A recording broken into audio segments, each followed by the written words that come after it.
சின்ன மருமகள்ல அடுத்து என்ன நடக்க போகுதுன்னா, இங்க தமிழ் வீட்டை விட்டு கிளம்புனதும் சாவித்திரிக்கும் தாமரைக்கும் பார்த்தா ரொம்ப சந்தோஷமா இருக்கு. அம்மா, இன்னைக்கு நம்ம வெளியில போய் கடையில நல்லா சாப்பிட்டு இந்த விஷயத்த ரொம்ப சந்தோஷமா கொண்டாடுவோம்மா அப்படின்னு சொல்லிட்டு தாமரை சொல்லவும், ஆமாடி தாமரை, இந்த வீட்டுல இன்னைக்கு தாண்டி ஒரு நல்ல விஷயம் நடந்திருக்கு. நல்ல வேலைக்கு இந்த வீட்டில் இருக்கிறவங்கெல்லாம் அவளை மன்னிச்சு இந்த வீட்டிலேயே இருக்க வச்சிருவாங்களோன்னு நினைச்சேன். ஆனா அவளே இந்த வீட்டை விட்டு கிளம்பி போயிட்டா. இப்பந்தான் ரொம்ப சந்தோஷமா இருக்குடி. இங்க பாருடி, நான் இப்பவும் சொல்றேன், சேது உனக்கு தாண்டி. சேதுவை உனக்கு கட்டி வைக்கிறதுக்கு எனக்கு மறுபடியும் ஒரு சான்ஸ் கிடைச்சிருக்கு அப்படின்னு சொல்லிட்டு சாவித்திரி சொல்லவும், இங்க தாமரை வந்துட்டு என்னம்மா சொல்றேன்னு ஆச்சரியத்தோட கேட்கவும், ஆமாண்டி, தமிழ் மேல வீட்டுல இருக்கிற எல்லாரும் கோபமா இருக்காங்க. எம்புட்டு பெரிய விஷயம் பண்ணி இருக்கா.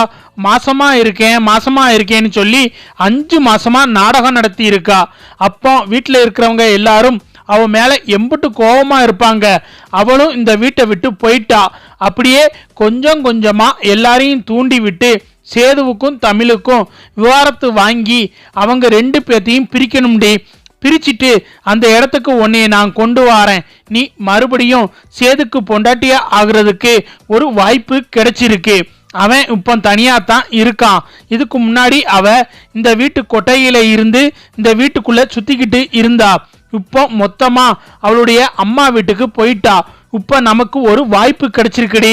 இந்த வாய்ப்பை எப்படியாவது பயன்படுத்திக்கிறனோ அப்படின்னு சொல்லிட்டு சாவித்திரி சொல்லவும், அம்மா, உப்பாவது சரியா நடக்குமாமா அப்படின்னு சொல்லிட்டு தாமரை கேட்கவும், அதெல்லாம் சரியா நடக்கும்டி. நம்ம மறுபடியும் கொஞ்சம் கொஞ்சமா இந்த வீட்டுக்குள்ள போகிறதுக்கு நிறைய வாய்ப்பு இருக்கு. அதை நம்ம பயன்படுத்திக்கிறணும். போனவளாவே இருக்கணும். திரும்ப இந்த வீட்டுக்குள்ள அவ வரவே கூடாது அப்படின்னு சொல்லிட்டு சாவித்திரி சொல்லவும், அது எப்படிமா நடக்கும் அப்படின்னு சொல்லிட்டு இங்க தாமரை கேட்கவும், அடியே, அவ மாசமா இல்ல, இந்த ஒரு காரணமே போதும்டி. இந்த சேது இருக்கானே, அவன் வந்துட்டு அவங்க அம்மாவே இந்த வீட்டுக்கு மறுபடியும் அவனுக்கு மகளா வந்து பிறப்பாங்கன்னு சொல்லி பெரிய கனவு கோட்டை கட்டி வச்சிருந்தான். அந்த கனவு கோட்டையில மண்ணள்ளி போடுற மாதிரி இவ எம்புட்டு பெரிய காரியத்தை பண்ணி வச்சிருக்கா. அதனால சேதுக்கு அவ மேல கோபம் கொஞ்சம் நஞ்சம் இருக்காது, எக்கச்சக்கம் இருக்கும்.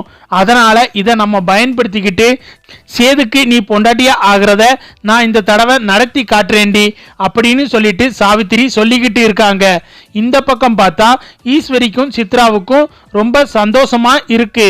நல்ல வேலைக்குமா அவ இந்த வீட்டை விட்டு போய் தொலைஞ்சா அப்படின்னு சொல்லிட்டு சித்ரா சொல்லவும், இங்க ஈஸ்வரி வந்துட்டு, அவ வீட்டை விட்டு போய் தொலைறது இருக்கட்டும்டி, ஆனா போஸ் வீட்டை விட்டு போயிட்டானடி.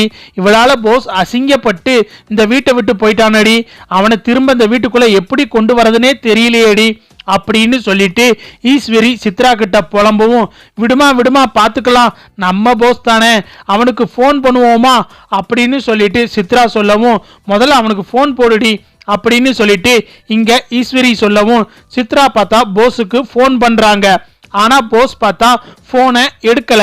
என்னம்மா போன் எடுக்க மாட்டேங்கிறான், ஒருவேளை வீட்டுல இருந்து துரத்துனதுனால எதுவும் தப்பான முடிவு எதுவும் எடுத்துட்டானா அப்படின்னு சொல்லிட்டு சித்ரா சொல்லவும், ஏய் வாயை மூடிடி, அவன் அப்படிலாம் எதுவும் பண்ணிருக்க மாட்டான் அப்படின்னு சொல்லிட்டு இங்க ஈஸ்வரி பார்த்தா பதட்டப்பட்டுக்கிட்டு இருக்காங்க. இங்க ராஜாங்கம் வந்துட்டு சேது பக்கத்துல உட்கார்ந்து ஆறுதல் சொல்லிக்கிட்டு இருக்காரு. விடியா சேது, நம்ம என்னமோ நினைச்சோம், ஆனா என்னென்னமோ நடந்து போச்சு. இங்க நடக்கிறதெல்லாம் கனவா நனவான்னு கூட தெரியல, என்னென்னமோ நடந்து போச்சு அப்படின்னு சொல்லிட்டு ராஜாங்கம் ரொம்ப வருத்தப்பட்டு பேசிக்கிட்டு இருக்காரு. இங்க சேதுவை பார்த்தா எதுவுமே பேசாம அமைதியா இருக்காரு. சேது வந்துட்டு பழசெல்லாம் நினைச்சு பார்த்துக்கிட்டு இருக்காரு. தமிழ் மாசமா இருக்கான்னு நினைச்சு வாங்கி கொடுத்தது வச்சதுன்னு சொல்லிட்டு எல்லாத்தையும் நினைச்சு பார்த்துக்கிட்டு இருக்காரு. இங்க தமிழ், வசந்தி, செல்லப்பாண்டின்னு சொல்லிட்டு எல்லாரும் வீட்டுக்கு வந்துடுறாங்க. சரிங்க, கதவை திறங்க அப்படின்னு சொல்லிட்டு வசந்தி சொல்லவும், செல்லப்பாண்டி பார்த்தா வீட்டு கதவை திறக்கிறாரு. கதவை திறக்கும் போதே பார்த்தா தமிழ் வந்துட்டு மயங்கி கீழே விழுந்துடுறாங்க. ஏய் தமிழ், என்னாச்சு அப்படின்னு சொல்லிட்டு இங்க பார்த்தா வேகமா செல்லப்பாண்டியும் வசந்தியும் தமிழை அப்படியே பிடிக்கவும் தமிழ் மயங்கி கீழே விழுந்துடுறாங்க.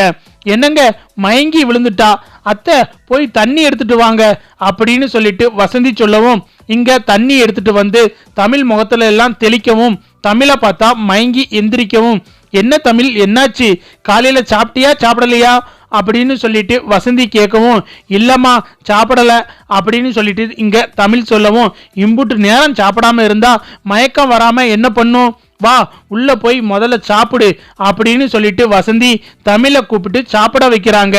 தமிழ் பார்த்தா சாப்பிடாம, இல்லம்மா எனக்கு எதுவும் வேணாம் அப்படின்னு சொல்லிட்டு எந்திரிச்சு ரூமுக்கு போயிடுறாங்க. தமிழ் இப்படி சாப்பிடாம இருக்காத தமிழ், அப்புறம் மயக்கம் வந்துடும் அப்படின்னு சொல்லிட்டு இங்க வசந்தி வந்துட்டு தமிழுக்கு சாப்பாடு ஊட்டி விடுறாங்க. இங்க பார்த்தா தமிழ் சாப்பிட்டுக்கிட்டே இருக்கும்போது வாந்தி எடுக்க ஆரம்பிச்சிடுறாங்க. உடனே வசந்தி வந்துட்டு, தமிழ் என்னாச்சு, வீட்டுக்குள்ள வரும்போதே மயங்கி விழுகிற, இப்ப என்னடானா சாப்பிடும்போது வாந்தி எடுக்கிற, உனக்கு என்னாச்சு, உடம்புக்கு எதுவும் முடியலையா, வா தமிழ் ஆஸ்பத்திரிக்கு போவோம் அப்படின்னு சொல்லிட்டு வசந்தி ரொம்பவும் பதட்டப்பட்டுக்கிட்டு சொல்லவும் இங்க தமிழ் வந்துட்டு, அதெல்லாம் எதுவும் வேணாமா, கொஞ்சம் ரெஸ்ட் எடுத்தா சரியாயிரும்னு சொல்லிக்கிட்டு இருக்காங்க.